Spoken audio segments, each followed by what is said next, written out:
প্রাচীনকালে চিত্রকূট নামের একটি রাজ্য ছিল, আর সেই রাজ্যের রাজা ছিলেন রূপকুমার। রাজা রূপকুমারের শিকারের ভীষণ শখ ছিল। একদিন রাজা শিকারে বেরিয়ে হরিণ শিকার করার জন্য জঙ্গলে ঘুরতে ঘুরতে এক মুনির আশ্রমে এসে উপস্থিত হন। মুনির আশ্রমের পাশে একখানি সুন্দর সরোবর ছিল। সরোবরের নীল জলে অনেক পদ্মফুল ফুটেছিল। মাছিরা ফুলের চারিদিকে গুনগুন করছিল।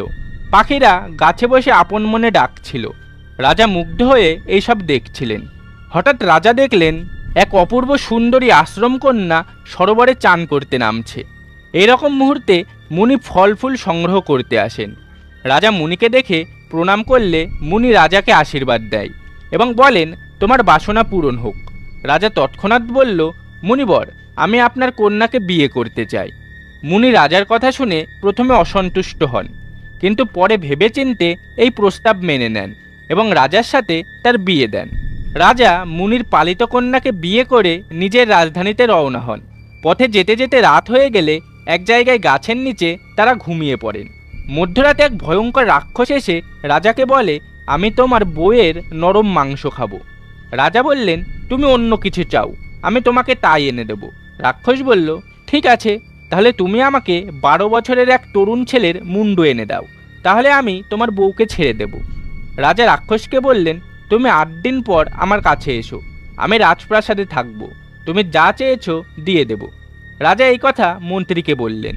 মন্ত্রী শুনে বললেন, মহারাজ, আপনি ভাববেন না। এরপর মন্ত্রী রাজার আদেশ নিয়ে ঘোষণা করলেন, যে বামুন তার 12 বছরের ছেলেকে আত্মবলিদান দেবে তাকে একখানি সোনার মানুষ উপহার দেওয়া হবে। এই রাজ্যে এক গরিব ব্রাহ্মণ ছিল। তার 12 বছরের একটি ছেলে ছিল। ব্রাহ্মণ তার স্ত্রীকে সব কথা বলল। যদি তার ছেলেকে বলিদান দেওয়া হয় তাহলে একখানি সোনার মানুষ পাবে, তাদের সব অভাব কেটে যাবে। ব্রাহ্মণের স্ত্রী বরের কথা শুনে রাজি হয়ে যায়। রাজা ছেলে পেয়ে ভীষণ খুশি। রাজপ্রাসাদে এরপর সেই রাক্ষসটি আসে। রাজা ছেলেকে সব কথা বলেন।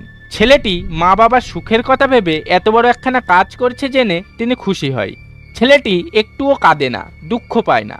এরপর ছেলেটিকে বলি দেওয়া হয় এবং সেই রাক্ষসটি তার মুন্ডু নিয়ে চলে যায়।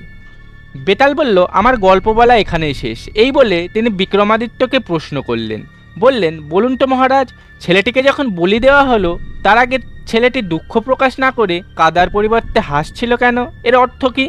রাজা বিক্রমাদিত্য বললেন, ছেলেটি ছিল খুব বুদ্ধিমান। সে বুঝল মা বাবার কর্তব্য সন্তানকে বাঁচানো, তা না করে তারা নিজের সুখ স্বাচ্ছন্দ্যে থাকবে, এই ভেবে ছেলেকে বলি দিল।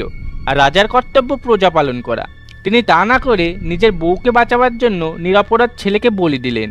কেউ সত্যিকারের মানুষ নয়, তার থেকে মরে গিয়ে দুজনের সুখ ভেবে চলে যাওয়াই ভালো। বেতাল সঠিক উত্তর পেয়ে খুব খুশি হয়। এই বলে বেতাল আবারও সেই শ্মশানের শিরীষ গাছে চলে যায়। বিক্রমাদিত্য তার পেছন পেছন চলতে থাকে এবং গিয়ে সেই শিরীষ গাছের থেকে দড়ি কেটে বেতালকে আবার কাঁধে ঝুলিয়ে হাঁটতে থাকে। এরপর বেতাল আবারও একটা নতুন গল্প বলা শুরু করে। তো বন্ধুরা, এই ছিল আজকের অসাধারণ গল্প।